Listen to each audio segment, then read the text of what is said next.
The afternoon fell with an incandescent glow over the forest, as if the entire sky were ablaze with gold and blood. The air smelled of smoke and fear, and the distant sound of engines mingled with the roars of an animal in agony. The ground was covered in torn leaves and scattered thorns, fragments of a struggle between life and death. In the center of that savage scene, 3 men knelt on the damp earth, their faces sweaty, their eyes fixed on the creature that had silenced the entire village, a tigress, thin and wounded, covered in dozens of spines piercing its striped skin. She was breathing heavily, her flanks jerking as blood oozed and stained the ground. Around her, cell phone cameras trembled in the hands of onlookers, and the tension was almost palpable. Environmental police officers surrounded the area, and the rescue helicopter projected intense lights onto the animal's body. The scene was one of stark contrast.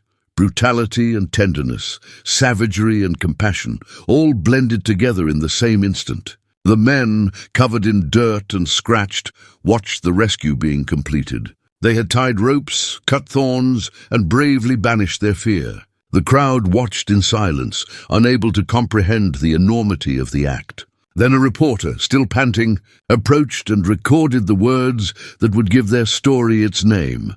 Brave men save starving tigress, trapped in dangerous porcupine quills. The sentence echoed in the air like a sentence of redemption. The tigress, still unconscious, was carefully hoisted into the veterinary ambulance, her body covered with white cloths. One of the men, the youngest, watched silently, his gaze fixed on the claws that now rested limply. Around them, people looked at each other, some with tears, others with shame, for the beast they had so feared had been nothing more than a starving mother struggling to survive. The roar of the propellers drowned out the murmurs of the crowd. Dust rose in spirals, and the sun began to sink behind the trees, painting the faces of the improvised heroes red. But behind the glory of that moment, there was something few knew.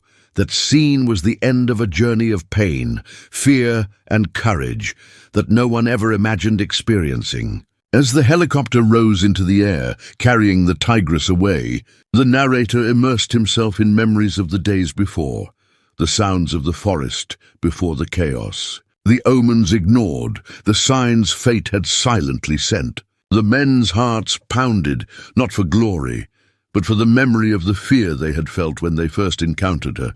And it is at that moment that silence sets in. The image freezes in the air, the 3 men covered in sweat and blood, the tigress being carried to the horizon, and the dust suspended like a veil between the present and the past. The narration takes on a somber and reflective tone, while the sound of the wind invades the scene, bringing the inevitable question that breaks the tension. But how did we get to this point? The sound of the propellers slowly fades. The evening light dissolves into darkness. The camera pulls back, plunging into the darkness of the forest from days ago, where false peace still reigned, and the fate of these men was about to change forever. If you want to understand how fear turned into courage, and how the jungle revealed the most human soul in man, keep watching. The forest awoke as always, a carpet of filtered light between ancient canopies, the damp smell of freshly turned earth, the chorus of insects weaving through the morning silence. For the 3 men, those sounds were a compass and a shelter. The eldest knew every fold of the land, every trail hidden among tall grasses. The middle-aged man carried on his shoulders the prudence of one who has seen nature's moods change. And the youngest, with anxious steps, sought in his work the simple pride of returning home with scarred hands, a tired body, and a clear conscience. There, on the edge of the reserve, life had its own rhythm, the sound of controlled axes, the careful care of the fences, the swaying of canoes across the narrow lake, the blue smoke from the kitchens dissipating into the sky. For days, everything seemed to obey an invisible order. The dogs slept stretched out on the porches, the chickens scratched lazily, and the wind carried only the distant rustle of the deep forest. The village exchanged news with gestures and contained laughter, oblivious to the secret wheel that nature was already turning at a different pace. until the harmony began to crack into almost imperceptible fissures. Deeper footsteps on the damp riverbanks, capybaras too restless, a flock that disbanded before gaining altitude. The trails that once exuded security became silent like glass, ready to shatter. It was then that the first signs appeared. A calf vanished without leaving a clear trace. In its place, only compressed leaves and tufts of fur stuck to a low branch. Elsewhere, elongated marks scratched the mud like silent warnings. The elder observed without fanfare the width of the tracks covered in night water. They weren't those of a puma, they didn't look like those of a wild boar. Still, the logic of routine pushed the conclusion away.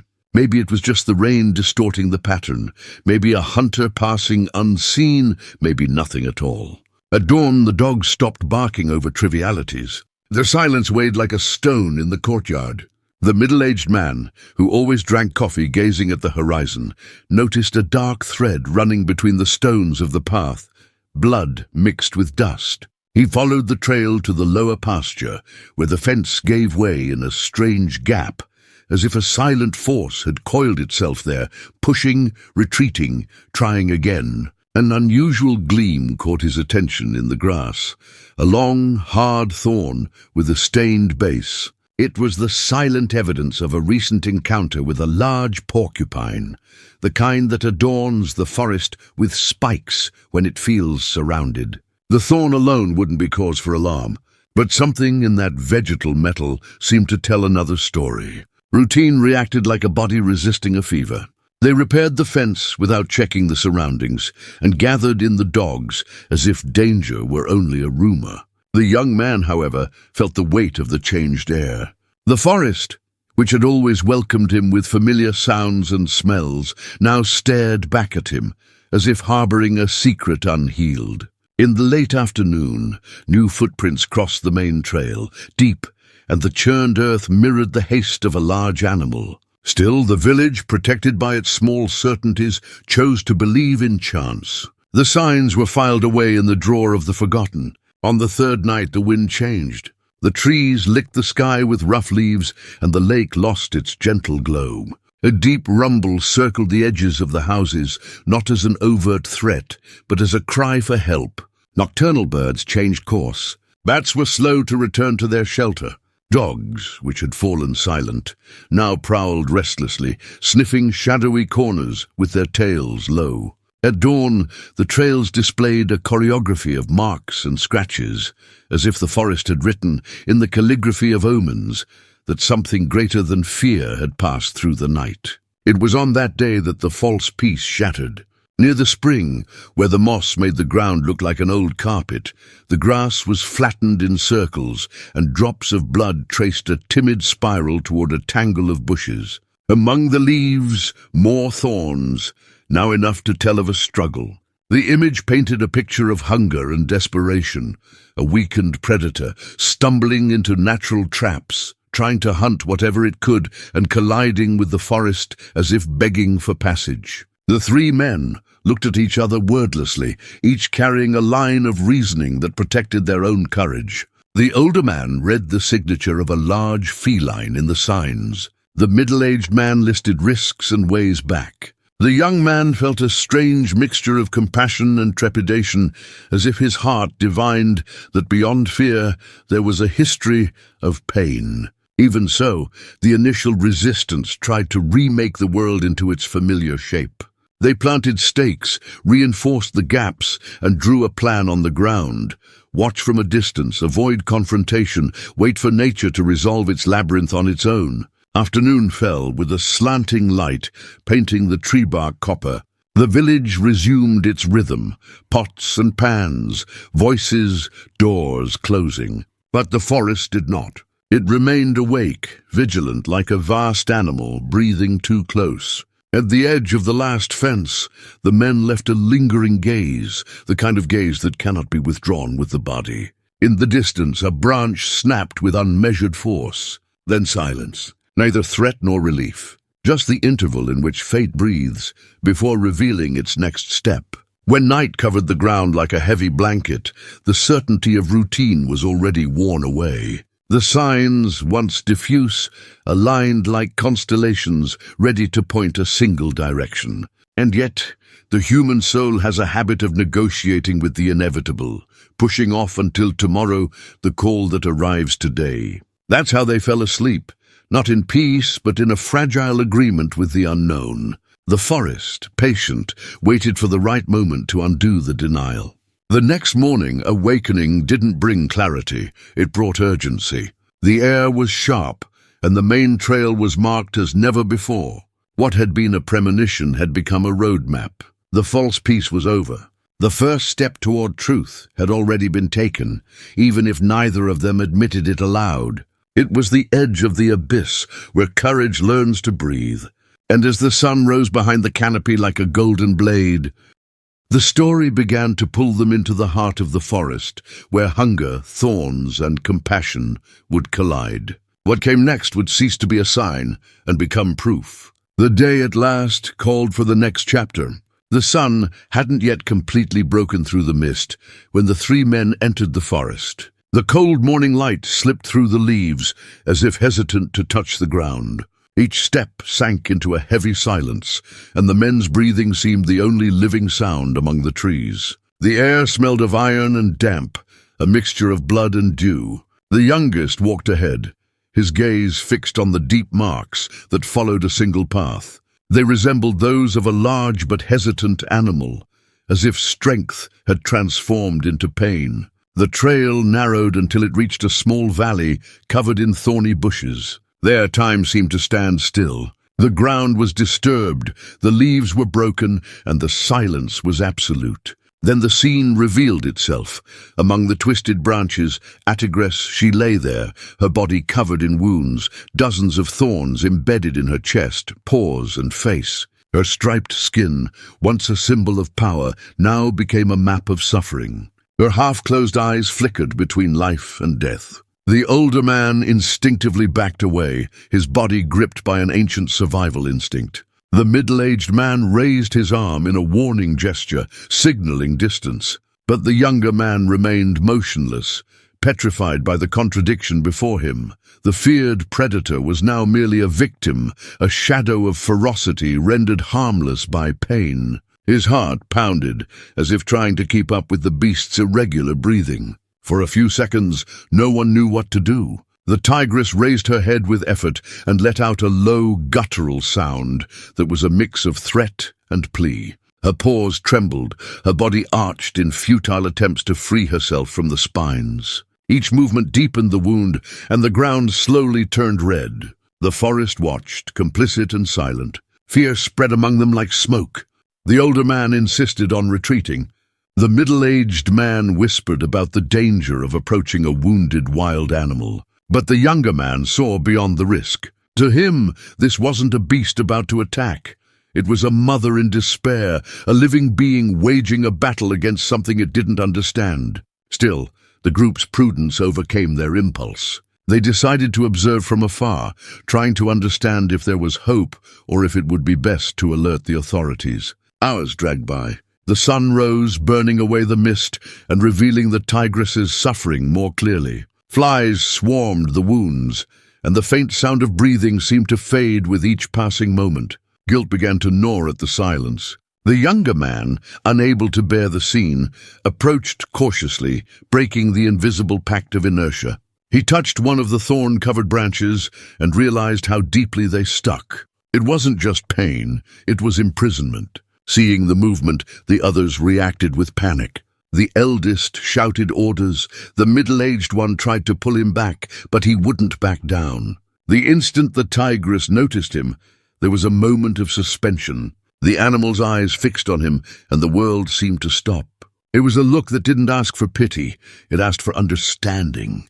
Even faced with this living evidence, denial took hold. Fear took the form of arguments, threats, and rational desperation. They spoke of risk, of attack, of certain death. They called him reckless, crazy, and foolish. The young man, isolated by his compassion, retreated just enough to avoid breaking the fragile bond with the group. But within him, something had already been decided. As dusk fell, the sound of the forest changed tone.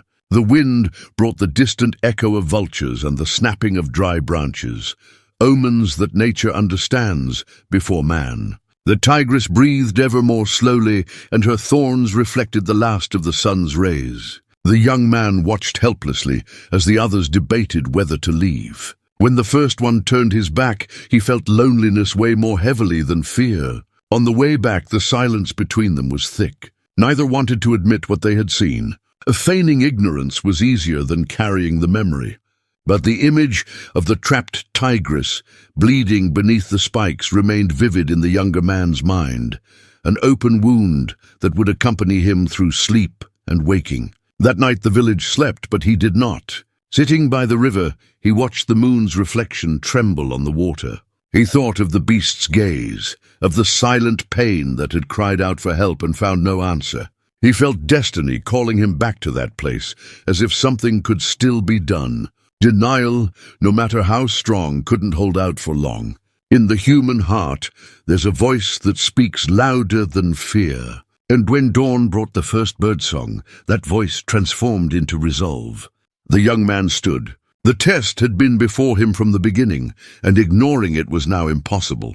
From that moment on, he would stop observing and start acting, even if it meant facing the danger alone. What had once been doubt now became destiny. The tigress was still alive, and he could no longer pretend he didn't know. Dawn arrived shrouded in mist, and the distant birdsong seemed like an echo of omen. The young man set out before sunrise, carrying a thick rope, a blanket, and the raw courage of someone unsure if he would return. The ground still bore the footprints of the previous day, now deeper and wetter. Each step he took him further from the safe zone of the village, and closer to a destiny that pulsed within him like an inevitable call. The forest was slowly awakening, exhaling the scent of wounded leaves and cut sap. The sound of branches creaking beneath their feet seemed to betray the boldness of their mission. Their faces were tense, but their gaze was determined. The memory of the tigress, motionless and alone, burned like embers behind their eyelids. It was no longer just pity, it was an inner, almost spiritual need to break the barrier between fear and compassion. When he reached the valley, the scene struck him forcefully. The tigress's body was still there, covered in thorns, but she was breathing. Time seemed to have stopped between one night and the next, and suffering remained suspended in the air. The young man knelt at a safe distance, studying every thorn, every wound, every slight movement of the body. There was method in his courage. He observed, calculated, planned. He had to act without provoking panic. Shortly afterward, two men appeared among the trees. They were the companions from the day before, driven by the guilt their consciences had insisted on keeping them awake. They carried machetes, water, and a bucket of firewood to ward off insects. The reunion was silent but filled with understanding. They didn't need to apologize or reaffirm loyalty. The simple act of being there was enough. Together, they began the rescue. One of them kept their distance with a long pole, deflecting the most superficial thorns. The other prepared damp cloths to catch the blood. The young man, focused, lassoed one of the animal's hind legs and tied it to a sturdy tree trunk, just enough to prevent the animal from further injuring itself during its movements. The work required calm, precision, and faith. Time seemed to double. The sound of the wind mingled with the sound of racing hearts. Each thorn removed was a small triumph against pain. As they advanced, the tigress became less a symbol of fear and more a reflection of human vulnerability itself. It was as if nature was teaching them, through the pain of a wild being, what it means to fight for survival. But the fragile harmony would not last long. A fourth man suddenly appeared in the clearing, his face tense, his gaze hard. He was known in the village, a veteran hunter, a man of unpredictable temperament, possessed of a pride that confused courage with dominance. Upon seeing the group surrounding the tigress, he let out a cry of fury and raised his rifle. He claimed to protect the others, but the fear in his eyes betrayed something else, the terror of losing control in the face of something he didn't understand. Without warning, he shot upward. The sound echoed through the forest like a thunderclap. The birds flew away in panic, and the tigress reacted instinctively. Her body arched, the roar piercing the air like a blade. Desperately she thrashed, and the remaining spines dug in even deeper. Blood gushed again, and the forest seemed to tremble. The young man threw himself to the ground, trying to calm her with slow gestures, his gaze steady, his heart racing. The older man grabbed the hunter's arms, preventing another shot. There was a moment when everything seemed about to collapse, men against men, fear against faith, life against instinct. But amidst the chaos, something unexpected happened. The tigress, exhausted, stopped struggling. Her paws sagged, and her body sagged to the ground. The young man, seizing the moment, freed the last thorn lodged in his chest. A low moan rent the air, not of anger but of relief. The beast took a deep breath, at peace for the first time. For a few seconds, no one moved. The silence returned, denser than before. The hunter, still restrained, looked away. There was nothing more to say. The young man watched the tigress stagger, take 2 stumbling steps, and with an almost sacred effort, slowly disappear into the trees. None of them followed. They remained there, kneeling, breathing the same air, feeling the forest regain the pulse it had lost. The feeling was miraculous. Fear had turned to reverence. The enemy had become a symbol, and in that moment, the younger man realized that the true act of courage hadn't been saving the tigress. It had been saving what remained of humanity within them. The next day, the entire village heard the story. Many doubted it, others exaggerated. But when the authorities arrived and found the thorns, the bloodstains, and the traces of the struggle, doubt turned to admiration. Reporters arrived, cameras captured the scene, and the truth began to spread like wildfire. However, fame brought more than just light. The hunter, overcome with shame, began to spread lies. He said the group had provoked the attack, that it had all been pure luck. Envy, like a shadow, tried to obscure the splendor of the deed. Still, nothing could erase the scene etched in the hearts of those who were there, the beast being freed, the pain dissolving into peace, and nature silently recognizing the gesture that had restored balance to the wounded. The young man knew this wasn't the end. It was the beginning of the hardest part, facing human judgment, which is often crueler than the savages. But in that moment, as the night wind blew through the leaves like a whisper of gratitude, he understood that courage is always a solitary act, until the world realizes it needs it too. The forest fell asleep peacefully that night, and the stars reflected on the river like the eyes of an animal watching from afar. The tigress had disappeared, but her presence remained, invisible, eternal. The silence she left behind wasn't empty, it was sacred. The news spread like the wind in the treetops, and with it the versions. Some said the men had tamed a beast, others that they had provoked its fury and miraculously escaped. The truth, however, lived not in the voices of the village, but in the eyes of those who had been there, and in the hearts of those who had felt the tigress's hot breath, just a step away from their own fear. Days later, the forest returned to its rhythm, but the village did not. The authorities arrived, accompanied by reporters, cameras, microphones, and curious onlookers. They wanted testimonies, proof, heroes to showcase. The men were called to the center of the small square, now filled with vehicles, flashing lights, and people who had never set foot in the jungle's mud. The air had a metallic taste, a mix of vanity and expectation. It was there, in front of everyone, that the truth became a spectacle. The hunter, the same one who had thrown it into the air, emerged, trying to rewrite history. He pointed fingers, cited lies, spoke in self-defense and of acts of madness. He said the 3 had risked the lives of the community out of naive pity. The confused crowd murmured. Doubt was beginning to creep into their fragile convictions. But then silence fell. One of the reporters showed the video recorded by an environmental drone that was accompanying the reserve patrols. The images projected on the makeshift screen left no room for interpretation.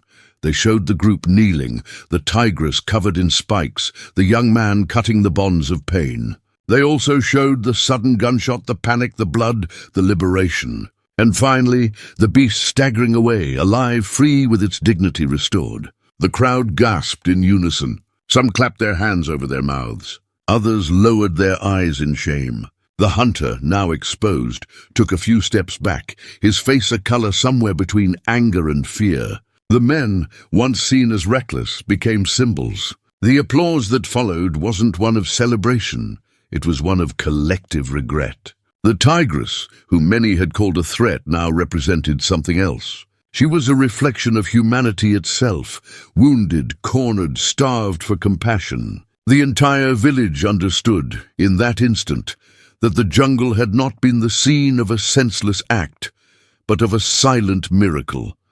The moment when man reached out to the very thing he had always feared. In the following days, authorities took the heroes to the main reserve, where the Tigress had been rescued and treated. The images showed her lying in a large space, breathing calmly, her wounds nearly healed. The veterinarian explained that without their help, she would have died within hours. The young man remained silent the entire time, observing her with the same look he had in the clearing, the look of someone who knows they did what needed to be done, even if they're not entirely sure. As the cameras recorded the reunion, the animal lifted its head, and for an instant, its eyes met his. There was no fury, no fear, just recognition. A silent bond between two beings who had crossed the same line, that of instinct transformed into empathy. Upon their return, the village welcomed them as heroes. But the three knew that true heroism doesn't reside in headlines or applause. It resides in the seconds when one chooses the right thing, even when it seems foolish. Life returned to apparent normalcy, the sound of hammers, the smell of firewood, the slow brewing coffee, but there was something different in the air. The fear that had once been part of everyday life had given way to a quiet respect for nature and its mysteries. Over time, the episode became legend. Children grew up hearing about the day three men faced danger, not with weapons, but with their hearts. The grateful forest seemed to blossom denser, more alive. And on moonlit nights, the distant roar that echoed in the distance wasn't a threat, it was a memory. The young man, now more mature, walked alone along the trail that led to the valley. Time had erased the traces of blood and footprints, but the feeling remained, suspended among the leaves. He sat on a rock and gazed at the horizon. The light breeze blew his hair and brought the scent of the damp forest, the same as before. He closed his eyes and smiled.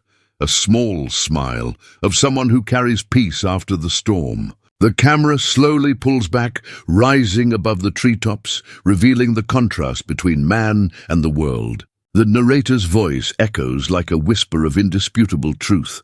Courage is not the absence of fear. It is the love that remains when fear tries to win. The image freezes. The sound of the wind grows louder, and the distant roar mingles with the birdsong. Nature doesn't need us to be heroes, just human. What about you? Would you have the courage to face fear, to save what the world thinks is lost?